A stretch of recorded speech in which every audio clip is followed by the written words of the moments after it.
بسم اللہ الرحمن الرحیم۔ السلام علیکم ورحمۃ اللہ وبرکاتہ۔ ایک دفعہ خلیفہ ہارون رشید بھیس بدل کر اپنی رعایا کی خبر گیری کر رہا تھا۔ ایک بار اس نے دریا کے کنارے ایک شخص کو دیکھا جو جال پھینک کر مچھلیاں پکڑ رہا تھا۔ خلیفہ نے اس سے پوچھا کہ کوئی مچھلی پکڑی؟ تو اس نے کہا ابھی تک کوئی نہیں۔ خلیفہ نے پوچھا کوئی امید ہے؟ وہ کہنے لگا شام تک 3 مچھلیاں پکڑ لوں گا۔ خلیفہ نے حیران ہو کر پوچھا 3 ہی کیوں؟ تو وہ شخص کہنے لگا برسوں ہو گئے ایسے ہی زندگی گزار رہا ہوں۔ قدرت میرے لیے روز 3 مچھلیوں کا انتظام کر دیتی ہے۔ جو ہی 3 مچھلیاں پکڑتا ہوں تو جال اٹھائے گھر چلا جاتا ہوں۔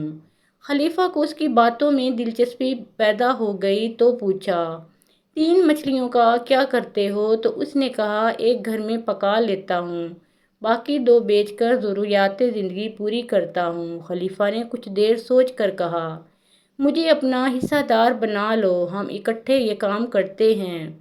اس شخص نے کہا مجھے اس کی ضرورت نہیں، مجھے جو چاہیے مجھے روز مل جاتا ہے۔ کافی تکرار سے خلیفہ نے اسے راضی کر ہی لیا کہ روزانہ کی 3 مچھلیوں میں سے میرا کوئی حصہ نہ ہوگا۔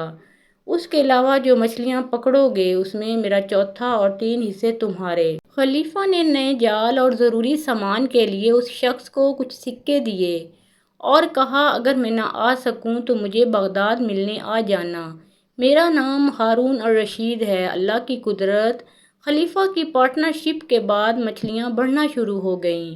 مچھلیاں پکڑنے والا اپنی 3 مچھلیاں علیحدہ کر لیتا، بقایا مچھلیاں فروخت کرتا اور خلیفہ کا چوتھائی حصہ الگ کر لیتا۔ اس وقت سونے چاندی کے سکوں کا رواج تھا۔ وہ شخص خلیفہ کی اشرفیاں ایک برتن میں جمع کرتا گیا۔ کافی عرصہ گزر گیا تو وہ فکر مند ہوا کہ کیا انسان ہے کہ میرے ساتھ کاروبار کرنے کے بعد پلٹ کر واپس نہیں آیا۔ آخر ایک دن اس نے اشرفیوں کا برتن اٹھایا اور بغداد جا پہنچا۔ لوگوں سے ہارون رشید کب پوچھتا ہوا محل تک جا پہنچا۔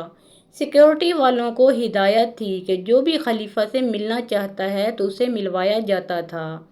وہ شخص تو خلیفہ کی شان و شوکت اور عظیم الشان دربار دیکھ کر حیران ہو گیا۔ خلیفہ نے بھی اسے پہچان لیا، محبت سے اسے اپنے پاس بٹھایا اور پوچھا کیسے آنا ہوا؟ تو اس نے جھجکتے ہوئے بتایا کہ آپ کے حصے کا منافع لے کر آیا ہوں۔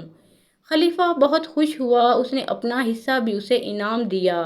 اس کے ساتھ ساتھ بہت سے تحفے اور تحائف بھی دیے اور کہا جب تمہاری بات سنی تو محسوس ہوا کہ قدرت نے تمہاری قسمت میں روز کی 3 مچھلیاں لکھی ہیں اور تم نہایت پسند بھی تھے۔